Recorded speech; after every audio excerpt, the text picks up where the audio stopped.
And welcome back. Welcome back to Open Your Eyes. We're now moving into our second segment for the morning.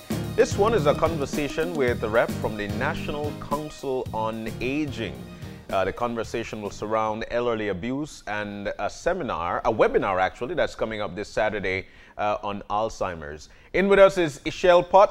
She is the Executive Director of National Council on Aging. Ix-Chel, good morning and welcome. Good morning. It's wonderful to be here with you guys this morning. Not the best topic to be talking about, but definitely something that we need to have broader conversations on and just open up, public discussion, and importantly, how we can navigate cases of elder abuse and help older people who might be in this situation. Definitely. So let's get that conversation started now. Our older folks, I look at them more for wisdom. I look at them for love. I look at them for nourishment, because that's what Nana was to us. That's who Nana is to us, or grandfathers. They're about love, because that's how that's what they've got to pass down. But we've been hearing about it as well, elderly being abused. Exactly where we want to start the conversation. What's going on at this particular point? Where's the love? Talk to us about the work that you're doing. Well, what we need to understand is that there are different types of elder abuse. The most prominent, the one that we tend to be able to flag the easiest, is physical abuse, where we can see that someone has been physically injured one way or the other. There's also emotional abuse that occurs with older persons. Mm-hmm. This can be intimidating another person or yelling at them, humiliating them, areas of ridicule, habitually scapegoating them for something. And sometimes that happens where you have an older person living in a household and things get broken, and it's like, oh, that Ali old man do it, kind of thing. So they become kind of a scapegoat.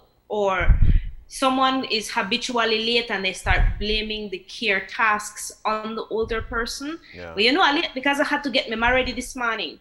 And it happens continuously, and so the older person then begins to become a burden in their own mind. And that is a form of emotional abuse. Ignoring an older person or isolating them from their friends and activities are also types of emotional abuse. Unfortunately, sexual abuse does occur with older people, and this ranges from having them perform sex acts to having them watch sex acts to forcing them to undress when they don't want to. And then one of the most common forms that we find that is mostly underreported is the elder neglect, where you have a frail older person with a caregiver, and that older person's needs are not met. And it can be for varying reasons. It can be intentional, that the person does not want to provide care for the older person in their care, and so they neglect their care. Or it could be unintentional, that the person does not recognize the level of care that the older person might need. So one of the things that would happen is that people will think, all right, you have an older person in your care, I get them clean, I do all the hygiene, I feed them, and then I can go about my day. Yeah.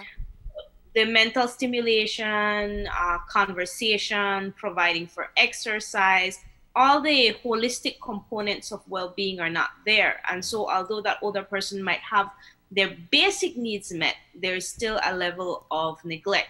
Yeah. And then one that we hear about, unfortunately, more often than I would like to, is of course the financial exploitation of older persons. And that looks like the misuse of an older person's funds, stealing their cash or their income from their home. It could be identity theft. It also can be, and sometimes people don't think about it, also can be taking over an older person's household goods. Granny just do his shopping this month. No. You're there, you clear out granny pantry. Or carry TV. Those are cases of definitely financial exploitation and abuse. Sometimes there are people who engage in identity theft. They will tell you, oh yes, I know your son, or I know your daughter, or, and they spin a yarn. And sometimes older persons are not as, I don't want to say savvy, but they tend to be a little bit more trusting, especially if you can build that someone that they know that's close to them. It's like, I just need a leave 50 to get the Belize city. Yeah. you know, and so those kinds of things do happen. And of course, there are the unfortunate incidents where older people sign over property, give. And it does happen. Yeah. I think. Yeah, it does happen, you know, and so those are all forms of elderly abuse that we see. And of course, I know you've seen messages from the Ministry of Human Development, we've seen messages from the Women's Department that during the pandemic, everybody being closed down and all of the things that have changed, you'll see more incidences of domestic violence, and that is the same for elder abuse. Yeah. Wow. What happens then is that the older person becomes locked in with the family, and because we know that they have higher risks with coronavirus, they have been locked in a lot more. If they're not receiving enough stimulation, those who have mild dementia would have already progressed into a more prominent form of dementia. Yeah. Those who were combative might be even more combative because they have that cabin fever and being locked in, and I'm not sure why. And so their care becomes a little more complicated. And if caregivers don't have a natural web of support, then incidences of elder abuse can become more frequent or more likely to occur. So, you know, those are just some of the basics. Yeah. You know, we have talked about the work that you do in being able to advocate on behalf of the elderly population in this country. And we've actually discussed elderly abuse quite a few times. But recently, when the video surfaced of an elderly man being abused and it being documented and shared all over social media, I think it was the first time I saw a video documented in Belize to show us the level of abuse that or elderly persons may experience. Can you share for me, Ix-Chel, what it was like for you when you've heard the stories? I know you have documented a lot of these stories in the work that you do, and you've advocated for so many years. What happened when you saw that video? You know, unfortunately, it's not the first time we've seen that kind of thing, and it was very difficult. It's always very difficult to see an older person in a fragile state and become the victim of mistreatment. That's always a very difficult thing. It always makes you feel very helpless, especially because we still have gaps within our systems, within our legal systems, because a lot of people think that, oh, I'm going to call you, you're going to swoop in, you're going to pick them up, and you're going to take them away. Well, the councils are mandated to do that. So that's one of our challenges.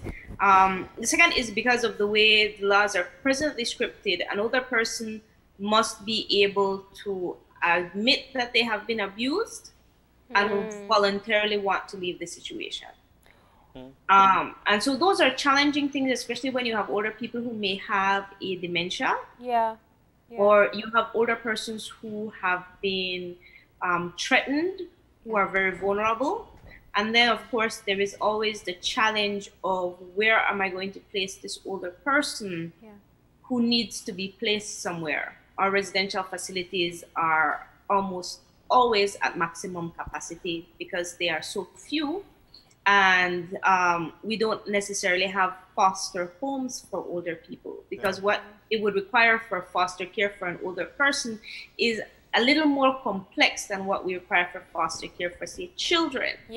So, and so that in itself is very difficult when you look at it. And the resources available vary from location to location. Like, for example, an older person who might be in a vulnerable situation like that in Belize City, there is Sister Cecilia's home, there's Golden Haven, there are two private residential facilities. You know, chances are you can find a respite for them for a little time. But in Belmopan, there is no residential facility. So there's no way that you're going to be able to place them. That's the same in Orange Walk, in Stan Creek, in Toledo. You know, Corozal has a residential facility that's run by a family up there, Casa Canchan, and they have been one of the organizations that have reached out countless times when there has been cases of elder abuse to say, you know, there's a place for this older person here. Yeah.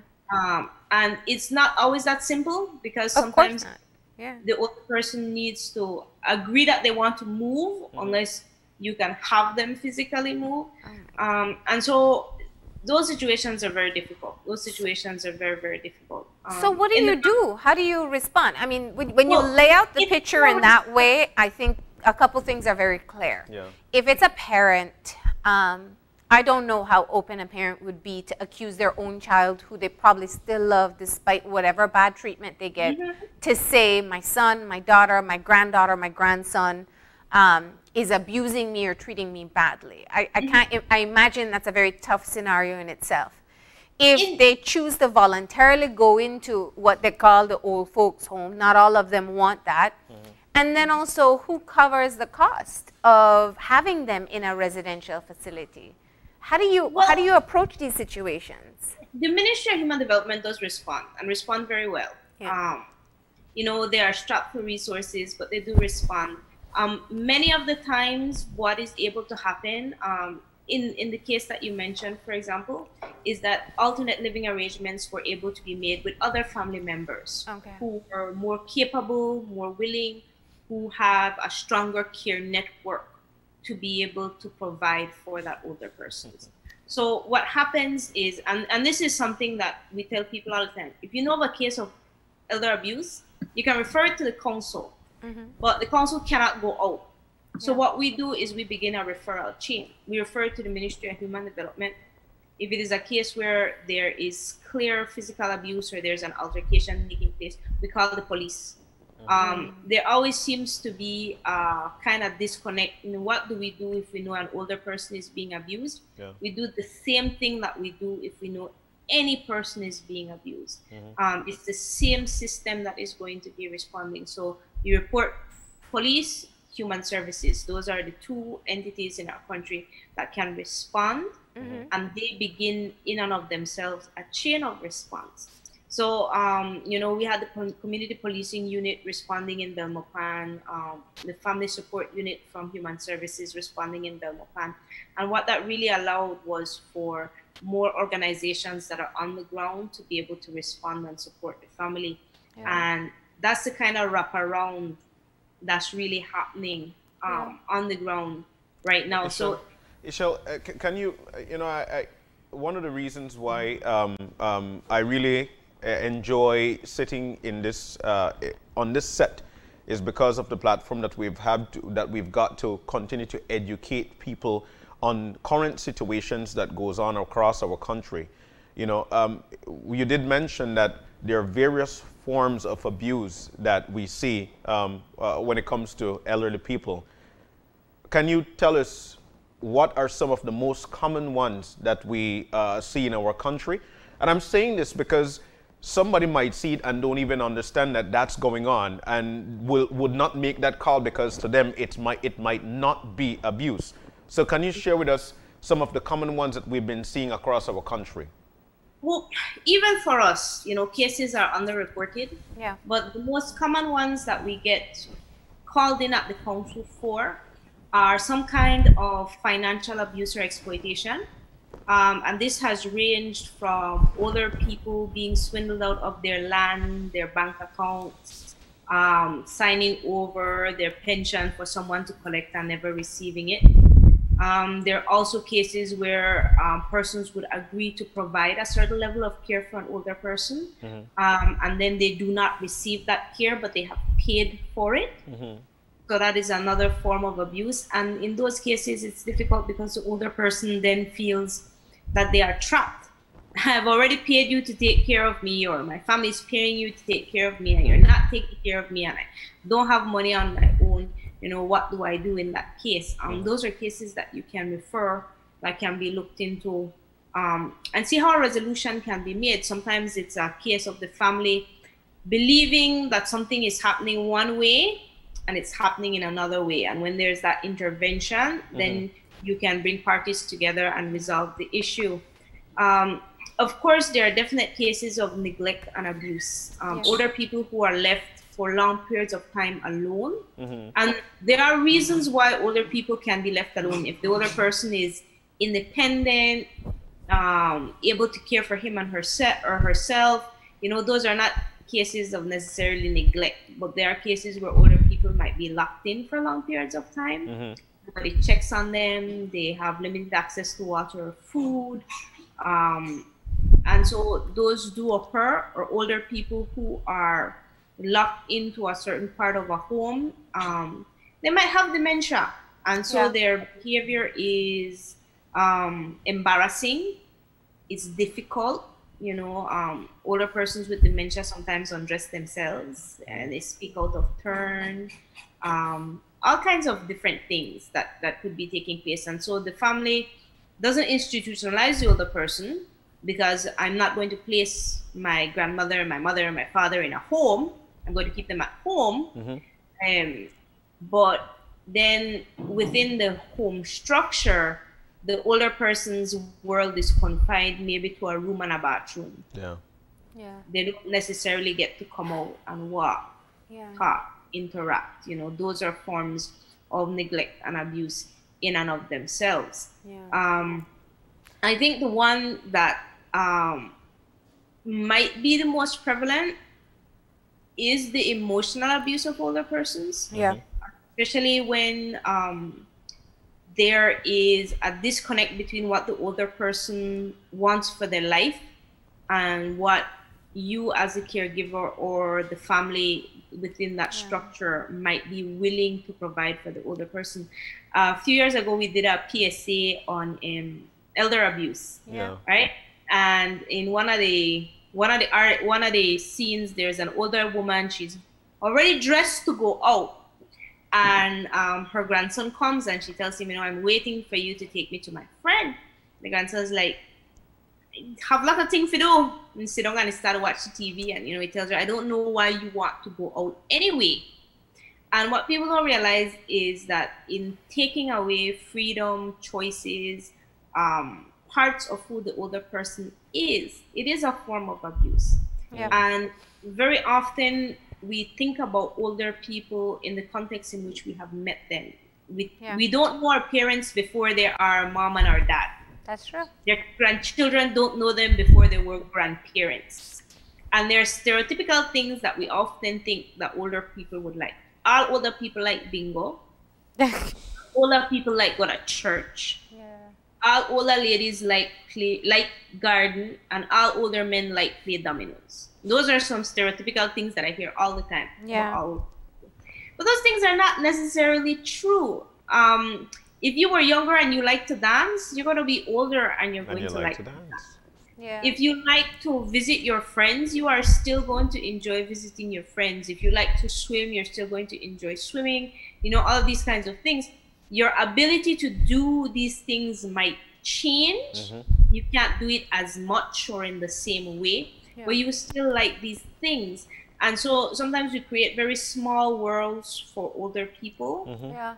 And we make them feel guilty for wanting to do the things that they want to do, because we don't believe that it is things that they should be doing.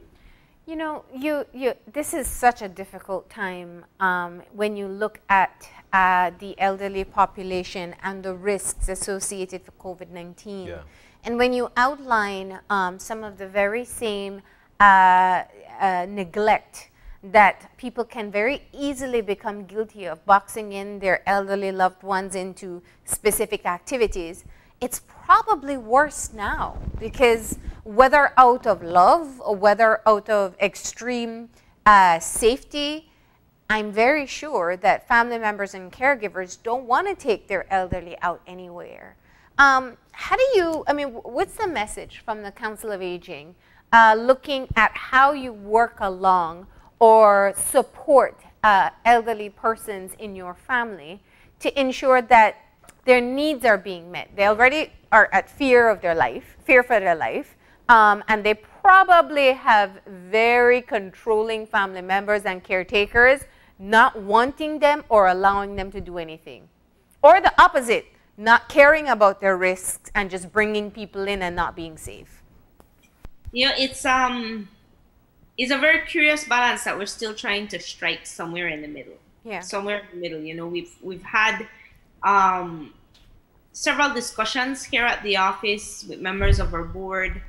And one thing continuously emerges, you know, because of the way things are fluid with the pandemic, we recognize that we can't lock away our older people forever. Yeah. You know, during the first lockdown, I think we all hoped that we could all lock down for a few weeks and, you know, come out of this and not have all of the high risks. But of course, that isn't the way it played out, you know. So it's definitely a challenge. One of the things that we have seen with our older people, and something that we're going to be working with them in the month of October, is that they have started to embrace the digital age, you know, become more tech savvy. Yeah. Oh, that's cool. Video calls, Zoom calls, that kind of thing. But that isn't a practical change for all older people, because there is a gap. There is definitely a gap. Yeah. So what we have encouraged in the past is to get active, but in safe ways. Look for areas and spaces that aren't highly populated. Yeah. Take a walk. We encourage families to do stimulating activities with their older persons that you might not have been doing before. Yeah. So instead of just sitting in front of a television and watching a show necessarily, maybe you play a game, maybe you hold a conversation, you know, try and change things up a little bit to see how that goes. And of course, reinforcing for older people the very basics, you know, the social distancing, the hand washing, the mask wearing, recognizing that the mask wearing is challenging for older people, not just in the area of being able to breathe for some of them, but mask does muffle the way that we speak. Some older people rely on lip reading for communication sometimes. So the mask does also create a problem. And I think one of the areas that we haven't discussed as much is how much the pandemic has changed the structure of how older people live. Many of the Meals on Wheels programs that older persons organizations ran were manned by older persons themselves. Wow. So there were retirees who were more active, who were driving, who had time to give. You know, those were the ones who would help to pack meals, pick up meals, deliver meals. And of course, with the introduction of the pandemic, those activities had to stop for them. So even that part of giving back to the community has changed. And then, of course, they're not able to meet in their regular clubs and see each other and talk to each other. And that is such a difficult thing, because while many of us who are still employed, we're going to come to work, and on our way to work, you're going to see like 4 or 5 people that you might know and you could hail from afar. And then when you get into the office, you're surrounded by people who you regularly see, you know, Monday to Friday. For an older person who has since March not been able to go to outside. one church service, not been able to go to their regular programming at their health aid center in Belize City, the Belize City Seniors or the YWCA. The Hope Building in Punta Gorda is being used as one of the quarantine shelters, so the older persons They're not able to go there. Have not been able to meet. You know, they've not been able to see each other, to talk to each other. And so it becomes difficult. It becomes very, very difficult for them. Ix-Chel, you know, and you're totally right, because, and it takes me back to Punta Gorda again, the Hope Building.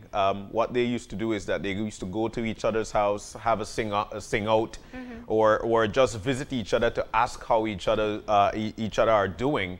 One of the things I miss most about meeting with my grandparents, and this is from way back, is actually listen to how they talk about the weather and how they plan things, or what they used to do back in the day, or how they used to backwater, you know, things like that. These are good stories to actually make that call and have.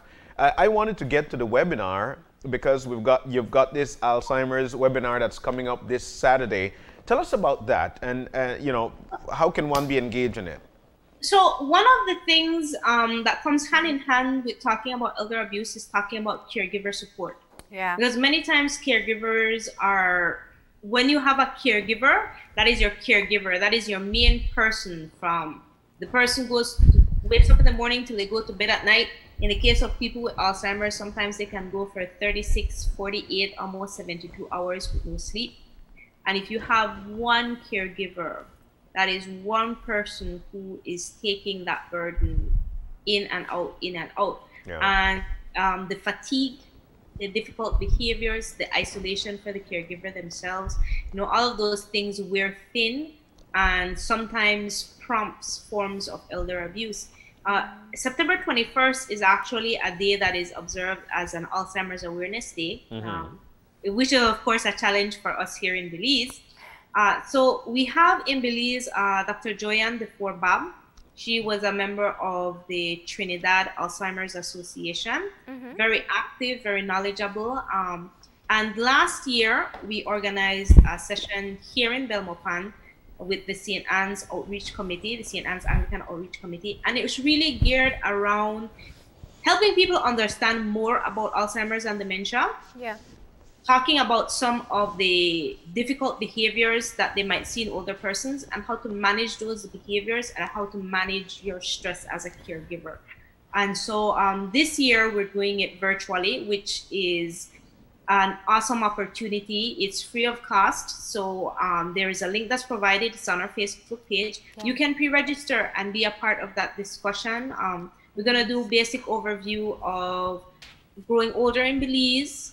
We're going to talk about some myths and facts about aging, and then the bulk of the work will be looking at Alzheimer's disease, what it is, how it affects the older person, what are the stages, and what are practical things that caregivers can do to be able to support and care for their loved one. You said earlier that persons with Alzheimer's and dementia may be additionally aggravated under these circumstances. Do you want to explain that a bit more, so maybe caregivers can get a sense of knowing they're not alone? Well, one of the ways that we manage older persons with dementia is you place them on a schedule. Yep. You schedule things, because we learn schedules almost unconsciously, and so you begin to anticipate certain things. So, for example, you'll find that you can wake up even without your alarm. Yeah. Yeah. Or if you are a person who has lunch at midday, no matter what's happening around midday, you get hungry. Yeah. So placing older people on schedules who have dementia helps to manage their behavior, helps them to, without you having to prompt them, okay, now it's the time that we're going to go and bathe. Now it's the time we're going to have lunch. Now it's the time we're going to... Sometimes the schedules break because their behavior changes throughout the day. Yeah. So what can happen now is, imagine you have an older person who has a dementia, and every day at 7:30, the family would leave to go to school, right? Kids will go to school, parents will go to work, the caregiver comes in. Now that has changed. The children aren't going to school. So that older person must now process that there are additional people around for longer stretches of time, that I'm not sure why they're here. They're not normally here, but they're here. And they don't necessarily recognize the children, for example, or the family members. So it becomes increasingly confusing. And then these people are in my space where they're normally not in my space. Am I still in the same space? Wow. Yeah. Yeah. Right? Wow. So it can be a case of, before they were calm and content at home, and now they're telling you, I need to go home. And you're saying, oh, but you're home. So no, but I need to go home. They might physically be home, but the environment that they recognize has changed. Yeah. Yeah. And so they become uncertain and confused. And when we become confused, we either withdraw or we fight back. And that is a normal kind of response as human beings. If you are lost somewhere, you frantically want to find your footing and get to somewhere you are familiar. Yes. So another person who becomes confused or lost in their environment will more than likely become combative, because I don't know where I am, I don't know why I'm here, and I want to go back to what I'm you used are to. used to. Oh. What So I'm how used to. how are So they? I'm glad that the webinar will allow for people to have this wider discussion because it is so critical. And it's also, I think, something to consider that we are all collectively dealing with the stress of the pandemic. And so we may actually be more difficult or working with or maintaining our elderly persons may be more difficult. And we don't even realize that we're passing on that stress to them as well. So it is a conversation that is well overdue. Just to close off for today, Ix-Chel, what is your message to people?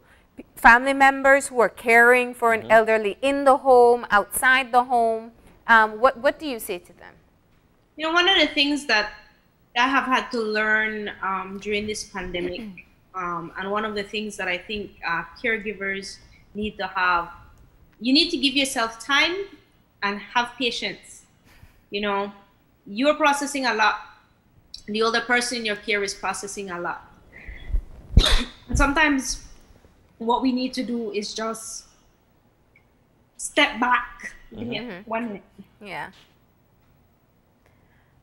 That's okay.